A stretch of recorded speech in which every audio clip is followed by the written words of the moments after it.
Hi everyone, and welcome back to Spoon Harbor.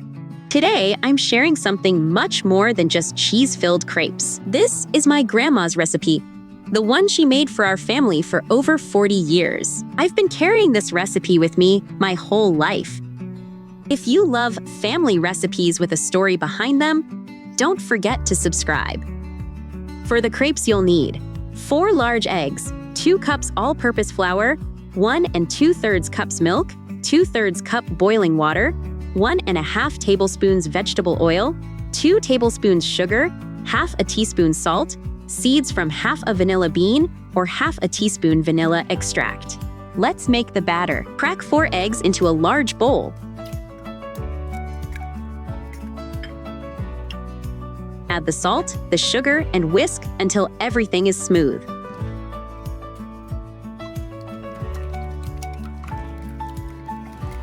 Now comes the most important step. Quickly pour in the boiling water while whisking constantly. Don't stop for even a second. That way the eggs stay silky and the batter becomes incredibly tender. Right after that, pour in the cold milk straight from the fridge. This little trick was one of my grandma's favorites, and her crepes always came out perfectly soft. Add the vanilla seeds and give everything another mix. Now sift the flour right into the bowl.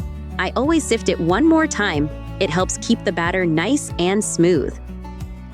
And stick around until the end. I still have one little family secret to show you that takes these crepes to the next level. Now add the vegetable oil. Whisk everything together. No mixer needed here. Take your time. And don't worry about a few little lumps. They'll disappear as the batter rests. It may seem thinner than you'd expect, but that's exactly what makes these crepes so delicate while letting the filling be the real star.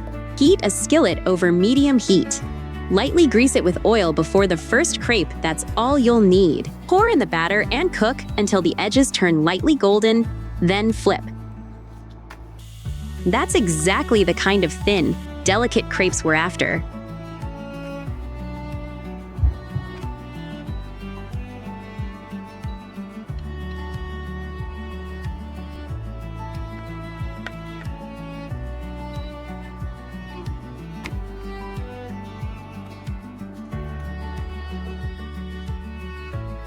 Now let's make the filling.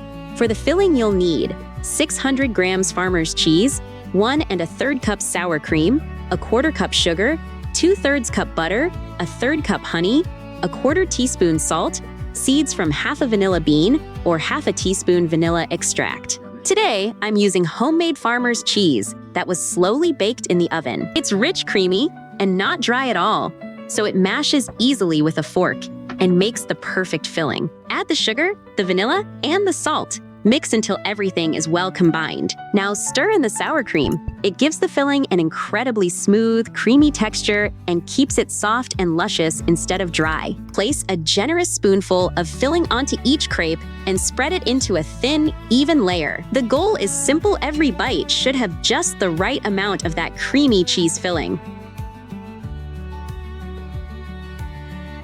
Now gently roll each crepe into a neat little log. Arrange them snugly in a baking dish, placing each one right next to the last.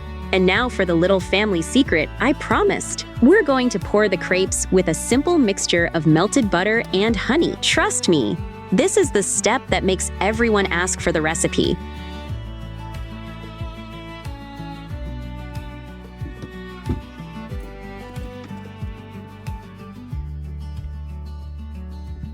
Melt the butter, add the honey, and stir until smooth.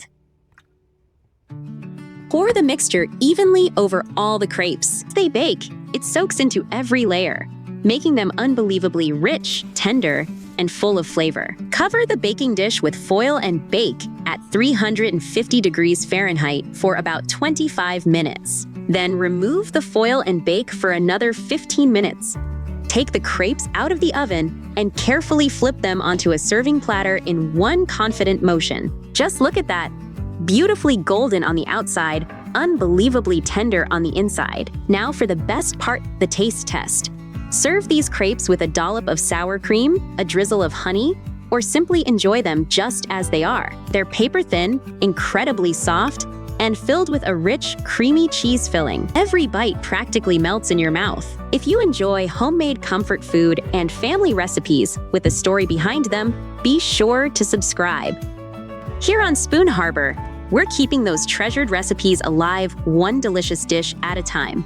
Cook with love, and remember, you have got this. See you in the next recipe.